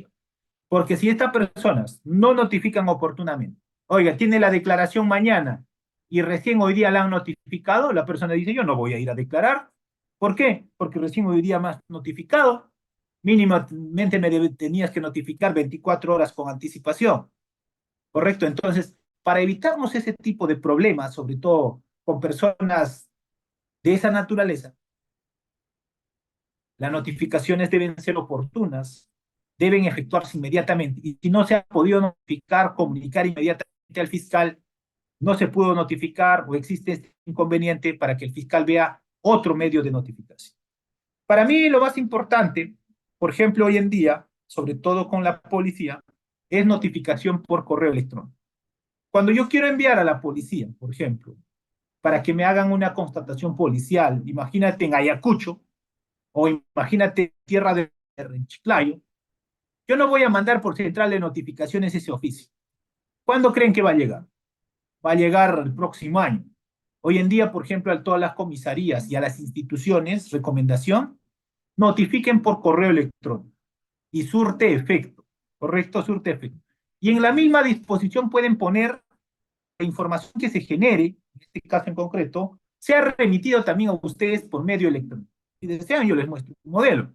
Entonces, de ese modo, por ejemplo, si yo pido a la policía de una constatación de un determinado domicilio, yo saco una providencia fiscal, anexo al oficio la providencia, y en la providencia yo menciono que debe materializarse esa diligencia y debe ser remitida esa información a través de correo electrónico. Como por ejemplo en mi caso, coloco un correo electrónico institucional que utilizo y de ese modo se materializa el acto de investigación. Entonces, estar enviando a central de notificaciones para que mande el oficio hasta Chiclayo y de Chiclayo mande a la comisaría, habrá sido el próximo. No surte efecto. Entonces, para las instituciones, yo les recomiendo, sobre todo, utilicen correo electrónico. Ese punto, sobre todo cuando van a redactar, tienen que poner una pequeña frase. Acuse conformidad de recepción. Así lo pone. Mediante el presente, se remite la disposición fiscal para su cumplimiento y solicito se acuse conformidad de recepción. Bonito, ¿no? ¿Cierto? ¿Correcto? Aquí, sobre todo, hay que tener en cuenta esto. Pero también en el tema de las notificaciones se utilizan las normas del Código Procesal Civil de forma supletoria. En aquellos supuestos donde no exista un supuesto específico, ¿no? Muy bien. Entonces, hay que tener en cuenta también ese tema. Y alguien me dice, hay que tener en cuenta la ley 2744. El tema es, yo no estoy en un proceso administrativo en el tema de la investigación fiscal. La investigación fiscal no es un proceso administrativo. Aquí aplicamos normas del Código Procesal Penal y aplicamos las normas del Código Procesal Civil de forma alternativa. Aplicamos directivas establecidas por la Fiscalía de la Nación para la forma, procedimiento de notificación. ¿Muy bien? Entonces, cuando ustedes van a notificar, sobre todo por correo electrónico a instituciones, yo les recomiendo esto. Notificación a instituciones por correo electrónico. Mediante el presente se remite la disposición fiscal X, que se adjunta al mismo, que se adjunta, y para su cumplimiento, y solicito se acuse conformidad de recepción. Listo. Y de ese modo, ¿qué vamos a tener? Una notificación válida. ¿Ya? Entonces, el área de notificación es importantísima, sobre todo en la fiscalía, porque nos va a ayudar a materializar las disposiciones, las providencias, los actos de investigación que vamos a efectuar. ¿Dónde está en este caso sus funciones? Ahí está, en 127, ¿no? Las disposiciones y las resoluciones deben ser notificadas a los sujetos procesales dentro de las 24 horas de ser dictadas, salvo que se disponga un plazo menos, ¿no? Pero la notificación, sobre todo por redes sociales, hoy en día surte mayor efecto. Entonces, esta, en mi opinión personal, requiere regulación inmediata. A ver, un segundo.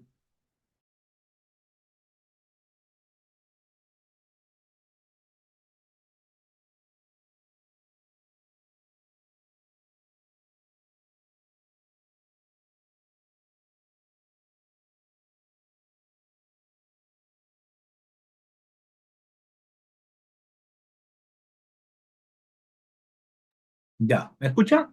A ver, ¿me confirman? ¿Se escucha? Sí, ¿no? Sí, doctor, se le escucha. Muy bien, entonces estaba mencionando, sino que me estoy quedando sin voz, también estoy con un poco de problemas en la faringe.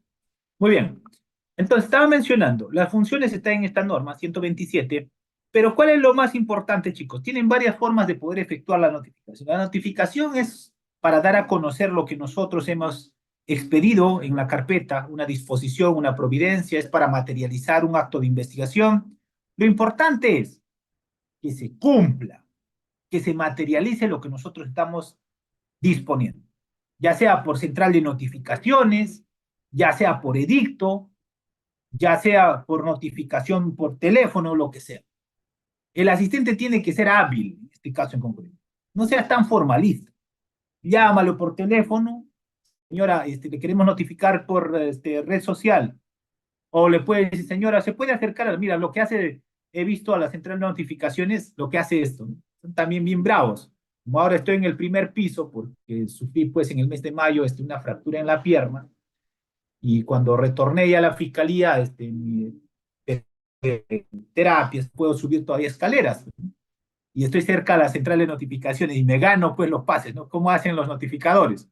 Los notificadores le llaman y le dicen, señora, ¿se puede acercar a la fiscalía?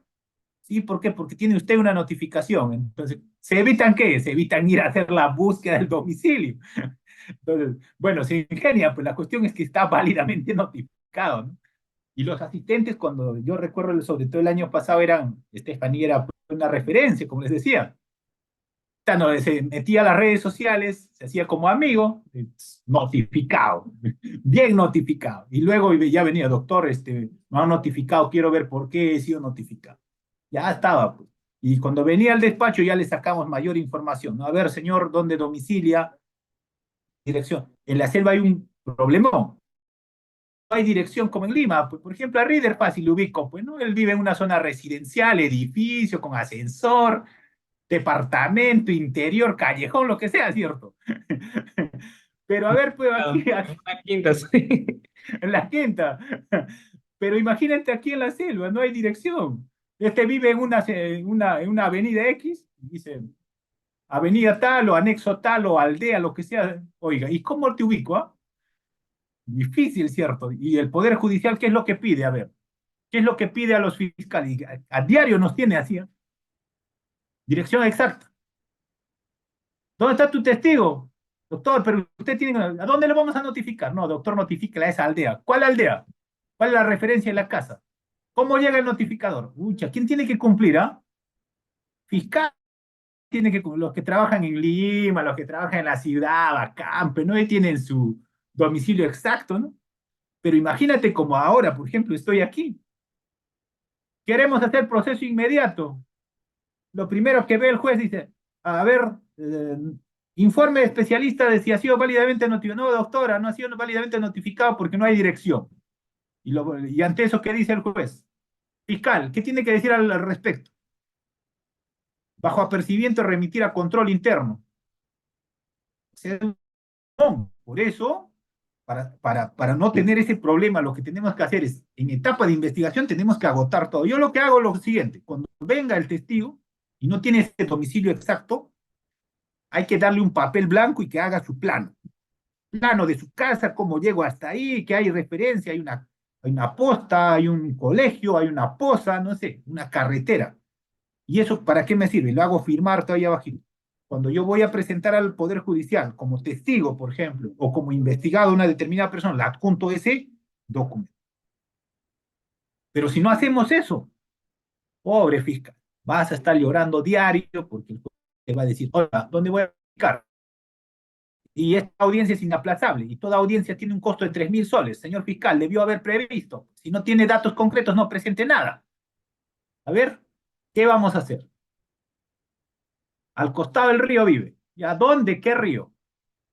¿Listo? Entonces hay un problema. Pero les doy estos, no sé, pues, mensajes o tips, lo que quieran, para que se eviten. Luego el fiscal está asado, todo amargo, y luego le dice, asistente, ¿dónde has notificado? Doctor, no es notificado. ¿Qué vas a hacer? Entonces hay que ver ese tema, ¿no? Recomendación, cuando tengan contacto con el testigo, cuando tengan contacto con el investigado, saquen toda la información para correo, número telefónico, número de su hermana, número de su mamá, aunque sea, de su pareja, de su tía, lo que sea. Cosas que de cualquier otro modo vas a tener que ubicar. Entonces, de ese modo te vas a evitar un mal momento, sobre todo en audiencia. Incoación proceso inmediato, para que sea declarado fundada, primero tiene que ser válidamente notificado.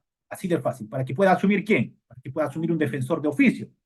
Ha sido válidamente notificada, no concurrió, asumirá un defensor de oficio, se discute la incoación de proceso inmediato, se declara fundada y luego pasa a nivel de juicio. Pero si no ha sido válidamente notificada, el abogado va a decir, no se ha enterado, por tanto, no se puede llevar a cabo la audiencia y por tanto, señor fiscal, devuélvase el requerimiento de incoación de proceso inmediato o de acusación. Muy bien. De ese modo. Entonces, los edictos también es una forma de notificar, no surte mucho efecto a nivel fiscalía, sobre todo.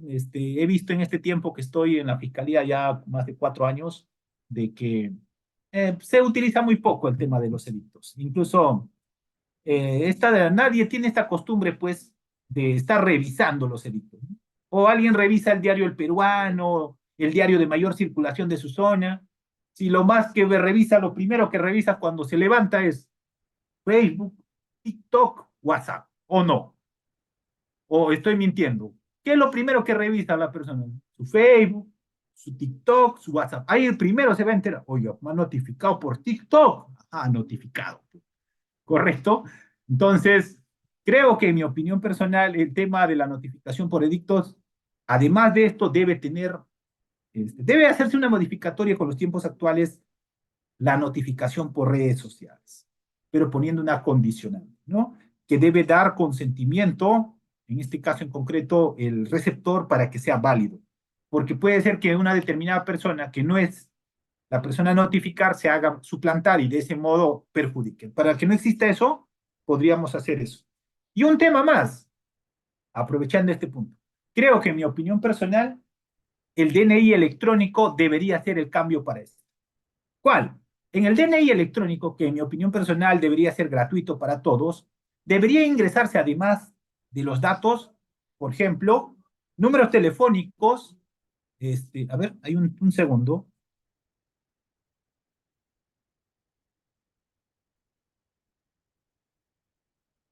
Debe ingresarse números telefónicos que solamente se puedan utilizar para fines de investigación. O sea, no cualquier persona me puede llamar, solamente cuando esté en curso en una determinada investigación, sí tenga la posibilidad el fiscal, el juez, a efectuarme llamadas telefónicas. Entonces, debe estar registrado, así como en la ficha de RENIEC, para que de ese modo también se le pueda ubicar correo electrónico, número telefónico, entre otros.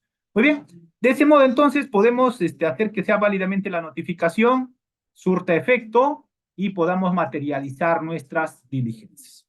Muy bien, entonces hasta aquí mi participación con este tema de las notificaciones, el tema de almacén y también el tema de los actos de investigación que debemos efectuar a nivel fiscal. Si hay preguntas referidas al tema y otras, pero que tengan relación con esto, no voy a absolver otros temas, podemos iniciar con la ronda de preguntas.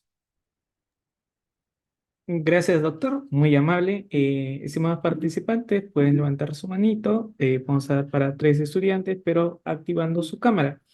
Doctor, yo voy a levantar mi manito porque quiero hacer una pregunta, ya que mientras siguen activando sus cámaras nuestros participantes. Ya, adelante.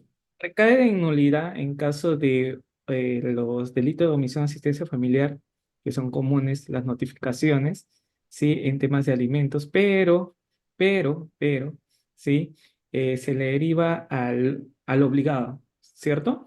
Luego de eso dice el Poder Judicial, ya se le ha notificado a la casilla electrónica de su abogado defensor, ¿correcto? Ya, Le gracias, remite ya. y le dice, muy bien, pero cuando el señor se notifica ya por vía Ministerio Público, él dice, pero si nunca yo he estado notificado, yo ya a la justa he tenido para pagar, ni he pagado la sanción, ¿y cómo ahí recaería, doctor? ¿Recaería en nulidad en sí o puede condenar? Gracias, Para doctor. mí, ya, ahí tengo opinión personal. Para mí, la notificación, para que pueda materializarse como delito de omisión a la asistencia familiar, debe ser efectuada en este caso, al demandado, ¿verdad? No al abogado de familiar, es un delito de comisión propia. No comete el delito el abogado, el que comete el delito es el demandado, que teniendo pleno conocimiento al contenido de una resolución judicial que le obliga a efectuar un pago, no lo hace. Entonces, yo podría cuestionar, pues si usted fuera, el demandado podría decir, a mí no me notificaron el contenido de la resolución judicial con la liquidación, le notificaron a mi abogado, y mi abogado nunca más tuvo contacto conmigo. Yo nunca me enteré, yo solamente utilicé los 5 soles que le pagué detrás del Palacio de Justicia para que me selle mi apersonamiento y de ese modo cumpla lo que el juzgado estaba ordenando. De ahí nunca más lo conocí al señor, nunca más tuve contacto. ¿Eso qué podría traer? Nulidad, pues. Nulidad. Entonces, ¿qué va a hacer el juez? Sí, a ver, vamos a verificar si efectivamente. Imagínate, todavía te agarra con orden de aprehensión, es decir, reo contumaz. Reo contumaz porque no te presentaste a la incoación, en juicio oral ni te presentaste y de pronto pues estabas viajando para Navidad a Chiclayo, Perú, y te dicen, usted está requisitoriado por alimentos, Reader. y la carceleta, imagínate que caigas hoy día, ¿hasta cuándo te vas a quedar? Hasta el miércoles, jueves. Ya, ya, si el juez dice, imagínate que hay varios detenidos, dicen, mejor viernes lo soltamos. Vamos a ver viernes. Toda una semana, ¿cierto? Entonces, puede ocurrir eso, sí, pero para eso el abogado que va a asumir la defensa podría alegar esto, que nos muestre fiscalía si le han notificado personalmente o no al demandado en el ámbito civil, pero si no lo notificaron al demandado y solamente al abogado, podríamos invocar de que el señor nunca tuvo conocimiento de esa liquidación y por tanto no habría cometido el delito de omisión a la asistencia familiar.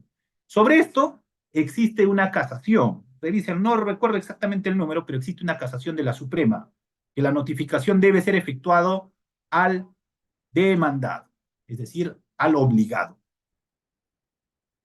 Muy bien. Siguiente, ¿con quién voy? Excelente, doctor. Tenemos a Eric, con nombre Eric, pero es una doctora. Doy pase a Jesús y luego mientras va cambiando la participante que sale con el nombre Eric, por favor. Sí, adelante Jesús. Está bien. Doctor, cuando usted refirió con la carpeta electrónica, eh, ¿se puede subir los acuerdos o solo se escriben los requerimientos o el contenido de la providencia o disposiciones? Se sube las providencias, disposiciones, oficios, declaraciones. Pero en este formato, hoy en día ya estamos usando el Word, con las nuevas adquisiciones de las computadoras ya está autorizado el Word. Pero no se puede subir en PDF, eso sí les digo. A mí me gustaría que se suba en PDF, no se puede. Tienes que hacerlo como imagen. Muy bien, doctor. Muchas gracias. Tenemos a Mirela. Mirela, buenas noches. Adelante, por favor, una pregunta y con ustedes cerramos. ¿Qué tal? Buenas noches, doctor. Mi pregunta era con respecto al momento de notificar, en este caso en un condominio, que normalmente los conserjes de seguridad no permiten el ingreso o no quieren que uno notifique bajo puerta y no se puede acceder al destinatario. ¿Cuál es el que debe proceder? Debes hacer un Porque preaviso. Debes hacer un preaviso, pues, doctora, para que nuevamente vuelvas y en ese preaviso lo notifiques. Y el conserje debe quedar, en este caso, en la obligación de comunicar a la persona a la que vas a notificar. Sí, se deja un preaviso. Muy bien, doctor. Muchas gracias.